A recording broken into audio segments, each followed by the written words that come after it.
الحمد لله وكفى والسلام على عباده الذين اصطفى أما بعد فأعوذ بالله من الشيطان الرجيم بسم الله الرحمن الرحيم قد أفلح من تزكى وذكر اسم ربه فصلى صدق الله وصدق رسوله النبي الحبيب الكريم وقال تعالى في شان حبيبي إن الله وملائكته يصلون على النبي يا أيها الذين آمنوا صلوا عليه وسلموا تسليما درشق اللهم صل على سيدنا مولانا محمد وعلى آل سيدنا مولانا رب صلی وسلم مبارک کرے.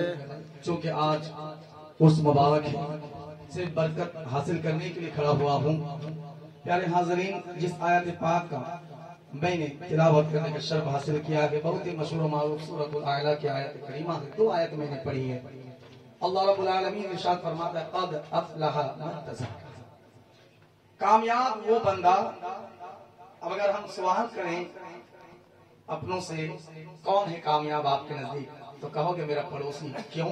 وہ بلڈنگ والا ہے، اس کا بیٹا ایک تو کینیڈا میں رہتا ہے، اس کا ایک بیٹا کوریا میں رہتا ہے، اور کچھ تو امریکہ جا رہے ہیں، اس لیے وہ کامیاب.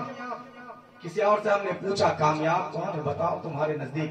کہا کامیاب تو وہ پرائم منسٹر ہے، کامیاب تو وہ منتری ہے، اس لیے اس کی حکومت چل رہی ہے. اچھا، کسی اور سے ہم نے پوچھا کون ہے کامیاب بتاؤ؟ کہا وہ جو بڑا دولت مند ہے وہ کامیاب. پھر ہم نے اس سے کہا پلٹ کر بتاؤ تو صحیح، اگر حکومت کا نام ہی کامیابی ہو جاتی تو فرعون نے تو 400 سال تک حکومت کی ہے، بتاؤ وہ کیا کامیاب ہوئے؟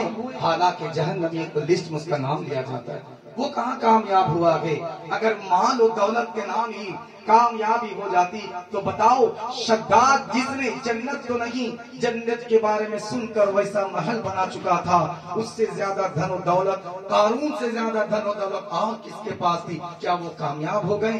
جہنمیوں کے لسٹوں میں اس کا نام لیا جاتا ہے، وہ کامیاب نہیں ہے. تو سوال کامیاب ہے کون؟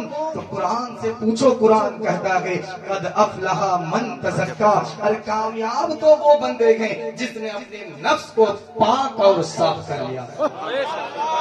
خانقاہ ہے، خانقاہی مجاز میں بات ہوگی انشاءاللہ تبارک و تعالی.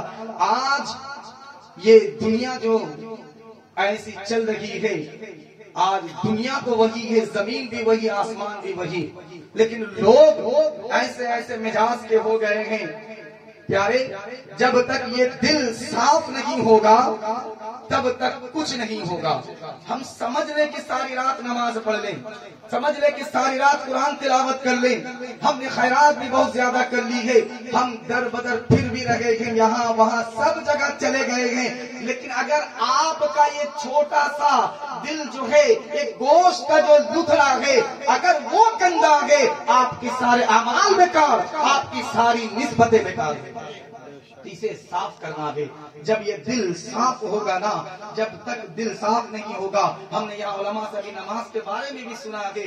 تو پیارے، تو نماز تو رب فرما رہا ہے نماز پڑھو، بے شک پڑھو، لیکن نماز سے پہلے اپنے دل کو صاف کر لو. رب فرماتا ہے قد افلح من تزکا. پہلے دل صاف کرو تو کامیاب. پھر رب کہتا ہے وذکر اسم ربہ، پھر اپنے رب کے نام لو. پھر رب کہتا ہے فصلی، پھر نماز پڑھو. نماز کو بعد میں گئے، پہلے دل کو صاف کر لو. آج ہمارا یہی صاف نہیں ہے.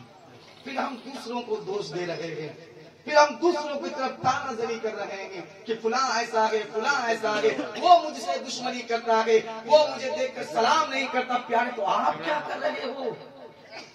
آپ کیا کر رہے ہو؟ ہم کیا کر رہے ہیں؟ اگر آپ ہم سے دشمنی کر رہے ہیں تو ہمیں چاہیے ہم آگے بڑھیں.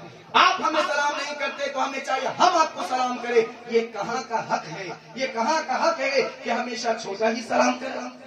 کیا بڑے کو ادب نہیں سلام کرنے کی؟ بڑے کو اجازت نہیں کہ بڑے بھی سلام کر دے؟ ارے وہ نبی جس کے مثل کوئی نہیں ہے، لا یمکن السلام کما کان حقہ بعد خدا بزرگ دی. قصہ مختصر، وہ رسول نبی صلی اللہ علیہ وسلم وہ اپنے صحابیوں کو سلام کر رہے ہیں. تو پیارے، اگر آپ سے دشمنی ہے، کسی سے کوئی آپ سے دشمنی کرتا ہے، گناہ کرتا ہے، اس کے دل میں بغض ہے، اس کے دل میں کینہ ہے، ہمارے پاس کیا آگے؟ ہمارا تو ساتھ ہے نا، ہم بڑھ کر سلام کر لے، ہم بڑھ کر اسے مصافحہ کر لے، ہم بڑھ کر اسے باتیں کر لے، تو یہ دل کا کینہ کبھی نہیں رہے گا، صاف ہو جائے گا. تو پیارے حاضرین، جب تک یہ دل صاف نہیں ہوگا نا، تب تک آپ چاہے جتنے لیکچر دے دیں، تب تک چاہے جتنی عبادت کر لے، کام آنے والا نہیں ہے. ایک گاؤں کا مسئلہ ایسا ہوا ہے کہ کنویں کے اندر ایک کتا چلا گیا.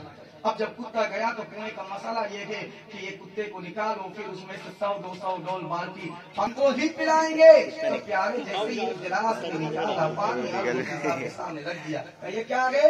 مفتی صاحب، وہ جو کنواں کا پانی آپ نے فتوا دیا تھا نا کہ پانی 200 بالٹی نکالو، پہلے آپ پیئیں گے، سمجھ جائیں گے پاک ہے، پھر اس کے بعد ہم لوگ استعمال کریں گے. مفتی صاحب ہونے کو نہیں گے، پانی پاک کرنے کے لیے پہلے کتے کو نکالو، پھر تم 200 بالٹی پانی نکالو، پھر دیکھنا کنواں صاف ہو جائے گا. اسی طریقے سے عبادت کرو، سب کرو، دل کی صفائی کرو. تو جب تک یہ لالچ کے کتے، جب تک یہ حسد کے کتے دل سے نہیں نکلیں گے، چاہے تم جتنی تسبیح پڑھ لو، چاہے جتنی عبادت کر لو، چاہے در در